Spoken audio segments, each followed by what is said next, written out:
At-Taubah ayat ke-100.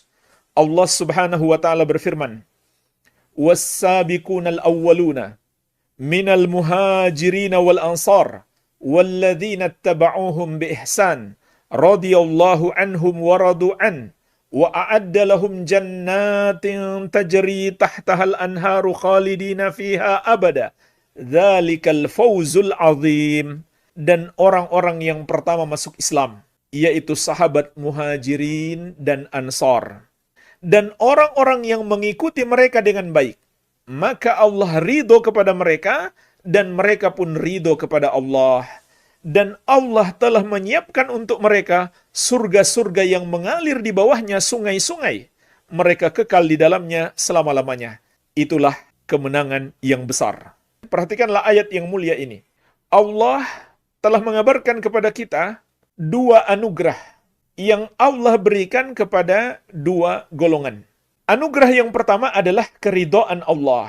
Maksudnya adalah Allah telah meridhoi amalan mereka, akidah mereka, keyakinan mereka, cara mereka dalam beragama.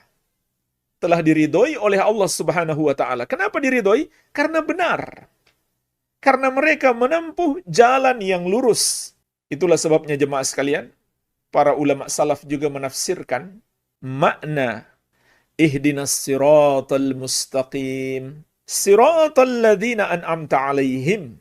Ya Allah, tunjukilah kami jalan yang lurus, yaitu jalan orang-orang yang telah Engkau berikan kenikmatan atas mereka.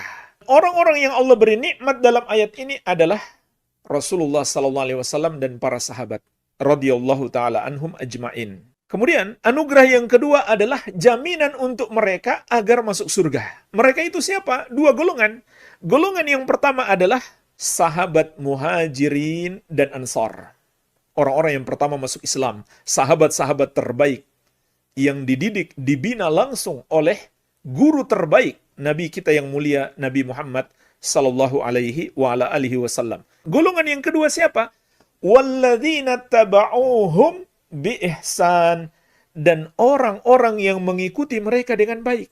Ayat ini lafaznya umum sehingga mencakup seluruh umat Islam yang mengikuti jalan mereka dengan baik sampai di masa kita ini dan seterusnya. Jika kita ingin mendapatkan ridho Allah dan dimasukkan ke dalam surga, tidak ada jalan lain bagi kita kecuali mengikuti jalannya para sahabat muhajirin dan ansar, jalan generasi yang terbaik. Dan Allah juga memberi ancaman keras bagi siapa yang tidak mengikuti jalan mereka.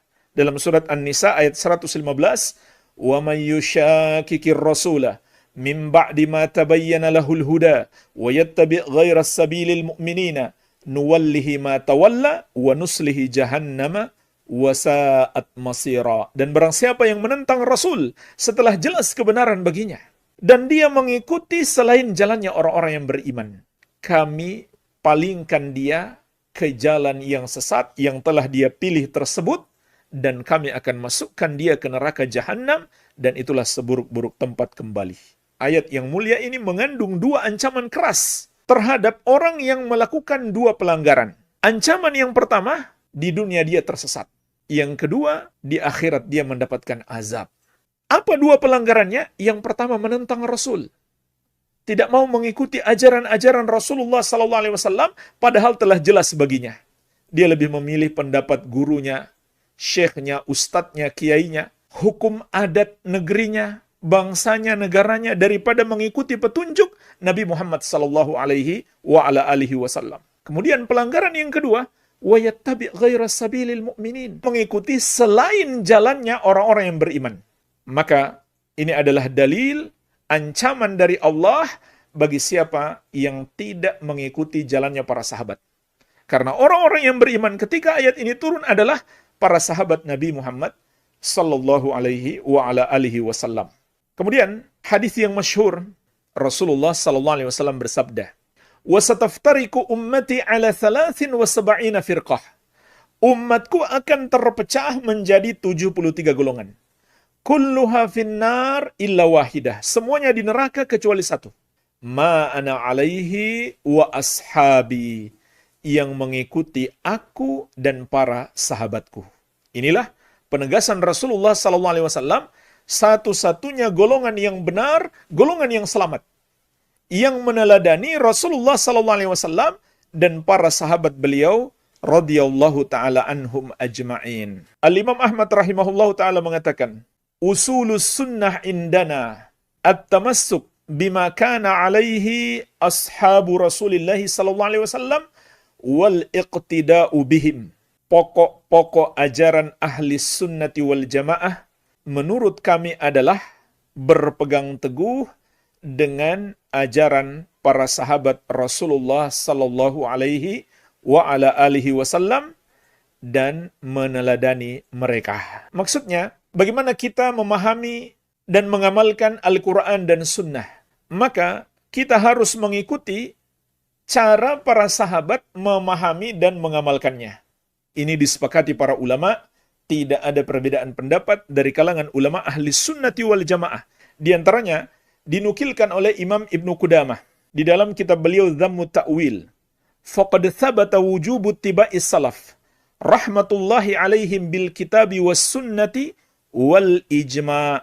Telah tetap kewajiban mengikuti generasi salaf, semoga Allah merahmati mereka semuanya, berdasarkan dalil Al-Quran dan sunnah serta ijma', kesepakatan seluruh ulama ahli sunnati wal jamaah. Maka inilah jemaah sekalian, jalan keselamatan dalam beragama. Sehingga kalau kita dapati pemahaman kita beda dengan pemahaman sahabat, akidah kita beda dengan akidah para sahabat, maka kita pasti salah, nggak mungkin kita benar.